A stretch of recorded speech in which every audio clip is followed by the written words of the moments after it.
you for infinity. I love you for infinity.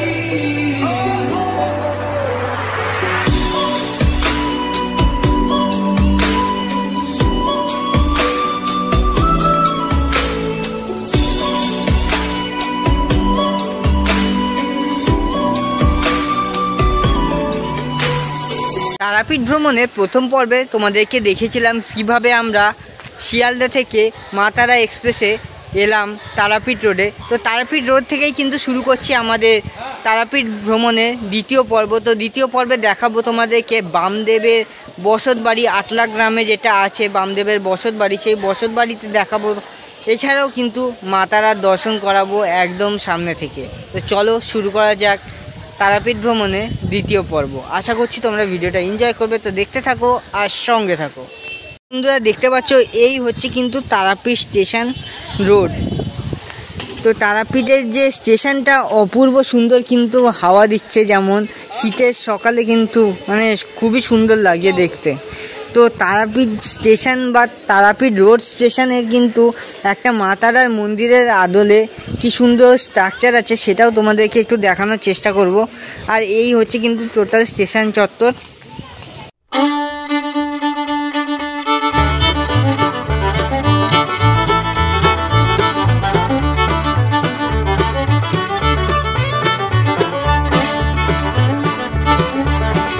যেমনটা বললাম তোমাদেরকে, এই হচ্ছে কিন্তু তারাপীঠ স্টেশন। আর তারাপীঠ স্টেশনে খুবই সুন্দরভাবে মা তারার মন্দিরের আদলে একটা করা আছে। তো চলো এবার বাইরে বেরিয়ে যাব অটো স্ট্যান্ডে। অটো স্ট্যান্ড থেকে যাব হচ্ছে আটলা গ্রাম।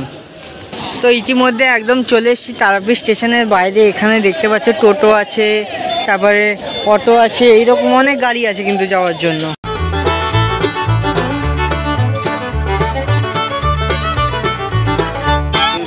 তারাপীঠ রোড স্টেশন থেকে কিন্তু বেরিয়ে যে তোমরা অটোতে উঠবে, অটো ভাড়া কিন্তু এক একজনের পার হেড 25 থেকে 30 টাকা নিতে পারে। তো এইরকমই কিন্তু অটো ভাড়া নিয়ে থাকে। তো চলো আমরা ইতিমধ্যে পৌঁছে গেছি কিন্তু এই আটলা গ্রামে। তো আটলা গ্রামে এখানে অনেক কিন্তু দোকানপাটও আছে, তোমরা এখান দিয়ে পুজোও দিতে পারো বামদেবের থানে। তো অটো তোমাদেরকে যেখানে নামাবে, তো তারপরেই তোমরা কিন্তু দেখতে পাবে শ্রী শ্রী বামাখ্যাপা বাবার মাটির আদি বাড়ি ও জন্মস্থান দর্শন করুন। তো এই রাস্তা দিয়ে কিন্তু যেতে হবে জন্মস্থান দর্শন করতে। তো চলো যাওয়া যাক। তো এই হচ্ছে কিন্তু বামদেবের জন্মস্থান।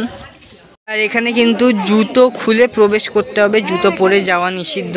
এই হচ্ছে বামদেবের আটলা গ্রামের বসত বাড়ি বা জন্মস্থান। তো দেখতে পাচ্ছ এইখানে কিন্তু টোটালটা আর কি খড়ের চাল আর মাটির দেওয়াল, সেই যে বানানো হয়েছিল সেই রকমভাবেই কিন্তু রয়েছে, মেনটেনেন্স হচ্ছে এখনও। তো টোটালটা কিন্তু এরকম গ্রাম্য পরিবেশের মধ্যে একটা আলাদাই শান্তি এখানে।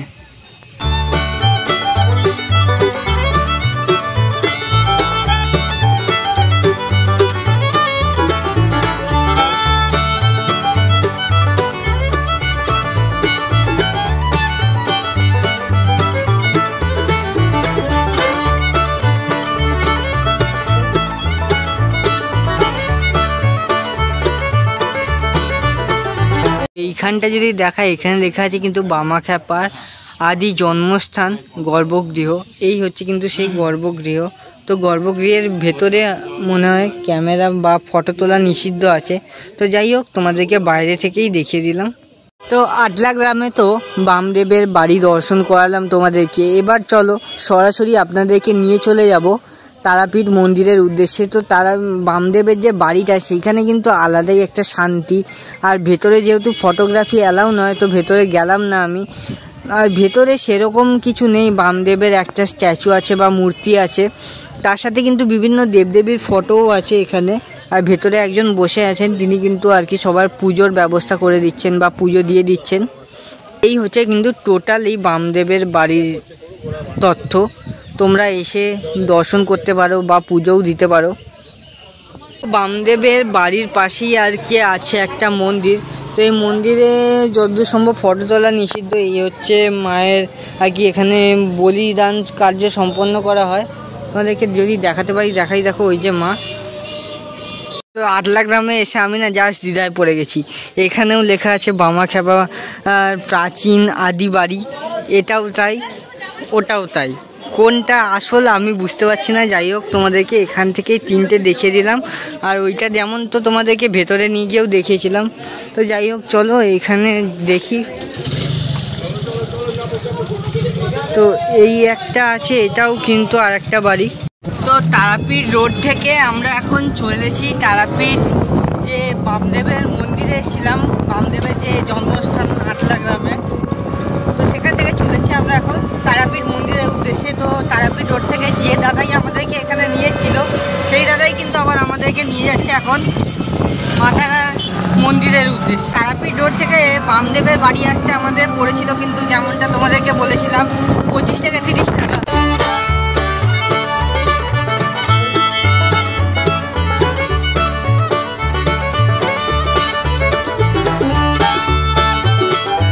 বামদেবের বসত বাড়ি থেকে বেরিয়ে আমরা কিন্তু ওই দাদার অটো করেই আবার চলে এলাম তারাপীঠ মন্দিরের কাছে। তো তারাপীঠ মন্দিরে আসতে এক একজনের ভাড়া পড়লো কিন্তু 10 টাকা করে।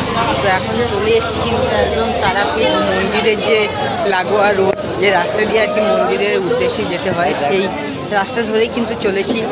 তো চলো এবার একবারে যেখানে পুজো দেবো আর কি, যেখানে যে পুজোর জিনিসপত্র কিনবো, ওখানে গিয়ে তোমাদের সাথে দেখা হচ্ছে। তো এই হচ্ছে কিন্তু সেই মন্দির লাগোয়া রোড, আর মন্দির লাগোয়া রোডের ডান দিকে পড়ে হচ্ছে শ্মশান, আর বাঁ দিকে পড়ে হচ্ছে মন্দির। তো এই দিকেও একটা শ্মশানে যাওয়ার রাস্তা আছে, আর মন্দিরের অপোজিট সাইডেও একটা রাস্তা আছে, সেটাও তোমাদেরকে দেখাবো। তো যেমনটা বললাম, এই হচ্ছে কিন্তু মন্দিরের সিংহদুয়ার, আর সিংহদুয়ারের অপোজিটেই আছে কিন্তু মহাশ্মশান তারাপীঠে। অবশেষে কিন্তু আমরা চলে এসেছি তারাপীঠ মন্দিরে। তো দেখতে পাচ্ছ এই হচ্ছে মা তারার মন্দির, আর এখানে এখন এই যে ভোগের থালা নিয়ে যাচ্ছে। এখন মায়ের যেহেতু ভোগদান হচ্ছে, তাই জন্য মাকে ভোগের থালাগুলো নিয়ে যাচ্ছে। আর এই যে এখানে দেখো ভোগ পাওয়া যাচ্ছে পার্সেল হিসেবে কেনার জন্য। আর এখানে দেখো কত ভক্ত লাইন দিয়ে বসে আছে ভোগ খাবে বলে। তো এই দেখো এই যে বালতি বালতি করে কিন্তু ভোগ নিয়ে যাচ্ছে।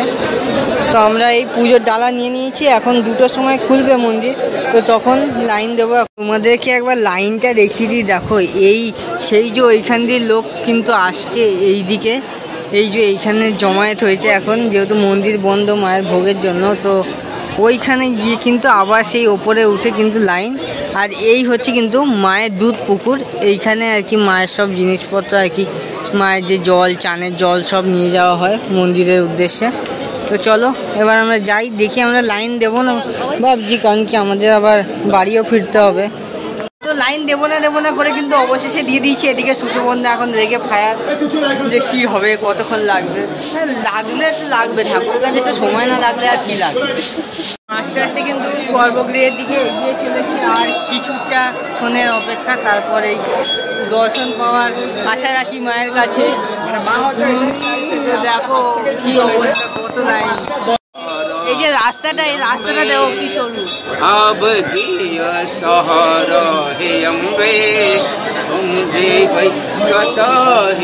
এত কিছুর মধ্যেও মায়ের এইটুকু রূপই কিন্তু তোমাদের কাছে তুলে ধরতে পারলাম, আর একটু ভালোভাবে চেষ্টা করেছিলাম তোলার, কিন্তু যা ভিড় তোলা গেল না একদমই। অবশেষে অনেক যুদ্ধের পরে কিন্তু ইতিমধ্যে মায়ের পুজো দেওয়া কমপ্লিট। তো এবার বসে পড়েছি মায়ের ভোগ নিয়ে। এইরকম করে কিন্তু ভোগ খাওয়ার মজাটা একদমই আলাদা। তো মায়ের ভোগের খিচুড়ি আরও সব আইটেম আসবে, তো আস্তে আস্তে সব দেখাতে থাকবো। চলো খেতেও শুরু করে দিই। খিচুড়ি খেতে খেতেই কিন্তু পাতে পড়ে গেল সবজির তরকারি। আর এই যে কাকা এবার জল নিয়ে চলে এসছে, এই যে দাদা জল দিচ্ছে। এখন খিচুড়ি চলে এসেছিলো, তারপর তরকারি এলো, এখন জলও চলে এলো। তো চলো জয় মা তারা বলে খাওয়া যাক। মা মাগো। তো জয় মা তারা গাইস, মা তারার পুজো দেওয়া হলো ভালোভাবে, মা তারার ভোগ খাওয়া হলো। তো এবার চলেছি শ্মশানের দিকে। তো চলো শ্মশানে গিয়ে যে বামদেবের আসন, সেই আসনে যাব, যেখানে বামদেব মাতারার পাগুলো ধরেছিল সেখানে যাব। আর মেন যে শ্মশানটা সেটাও তোমাদেরকে দেখাবো। আশা করছি তোমরা ব্লগের সাথে জুড়ে থাকবে। তো দেখতে থাকো আর সঙ্গে থাকো। এই হচ্ছে তারাপীঠের রোড, যেমনটা বলেছিলাম, ওই যে মাতারার মন্দিরের সিংহদুয়ার, আর সিংহদুয়ারের অপোজিটেই কিন্তু হচ্ছে এই মহাশ্মশান তারাপীঠে। চলো মহাশ্মশানের দিকে সরাসরি চলে যাবো এবার। এই যে মহাশ্মশানের রাস্তা,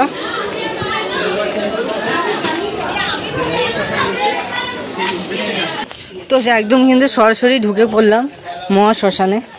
তো এই হচ্ছে কিন্তু তারাপীঠের মহাশ্মশান।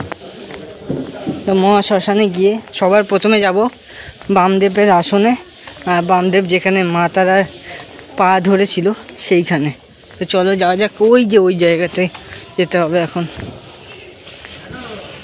তো যেহেতু টাইম নেই বেশি, 5:10-এর ট্রেন, ইতিমধ্যে কিন্তু ঘড়ির কাঁটায় বেজে গেছে 4টে। তো হাতে আছে 1 ঘন্টা 10 মিনিট। তো চলো যতটা তাড়াতাড়ি সম্ভব যাওয়া যাক। তো এই যে দিদি প্রণাম করছে দেখতে পাচ্ছ, এইখানেই কিন্তু বামদেব মায়ের চরণ আর কি স্পর্শ করেছিল। আর এটা হচ্ছে কিন্তু বামদেবের সমাধিস্থল। এই যে এইখানে পুজো হয়, এটাই হচ্ছে বামদেবের সমাধিস্থল।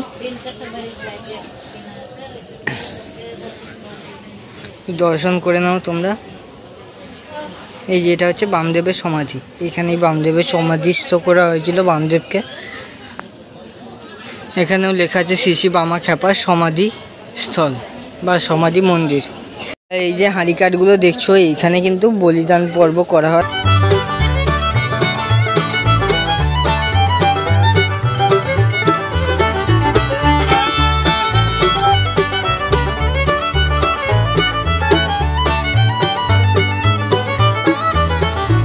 তো আমরা কিন্তু ভিডিওর একদম শেষ পর্যায়ে চলে এসেছি সাধক বামদেবের ঘাটে। তো এই হচ্ছে কিন্তু সেই বামদেবের ঘাট, আর এই হচ্ছে দ্বারকা নদ। তো এই নদে কিন্তু এক সময় মানে বড় বড় জাহাজ নৌকা এইসব আসতো।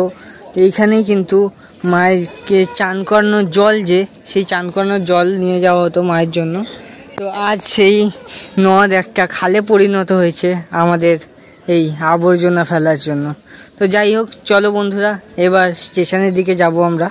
বন্ধুরা তারাপীঠে হোটেলের কিন্তু কোনো অভাব নেই, যেখানে ইচ্ছা আপনারা হোটেল পেয়ে যাবেন। মন্দির থেকে 1 কিলোমিটার আগেও পেয়ে যাবেন, এমনকি মন্দিরের 1 কিলোমিটারের ভেতরেও পেয়ে যাবেন। মন্দিরের চারিপাশে একদম হোটেলের ছড়াছড়ি। রেট কিন্তু শুরু হয়ে যায় 400 টাকা থেকে। আর যদি অমাবস্যায় আসেন তাহলে কিন্তু একদম গলা কেটে দাম নিয়ে নেবে আপনাদের কাছ থেকে। তো যাই হোক, আমরা এখন চলেছি কিন্তু স্টেশনের উদ্দেশ্যে। তো বাসে এবারে যাচ্ছি, আর অটো টোটো না। তো বাস ভাড়া আমাদের পড়লো কিন্তু এক একজনের 30 টাকা করে। দেখতে পাচ্ছ এই হচ্ছে তারাপীঠের আর কি মূল প্রবেশদ্বার বা এন্ট্রি গেট, এখান দিয়ে আর কি তারাপীঠ শুরু হচ্ছে।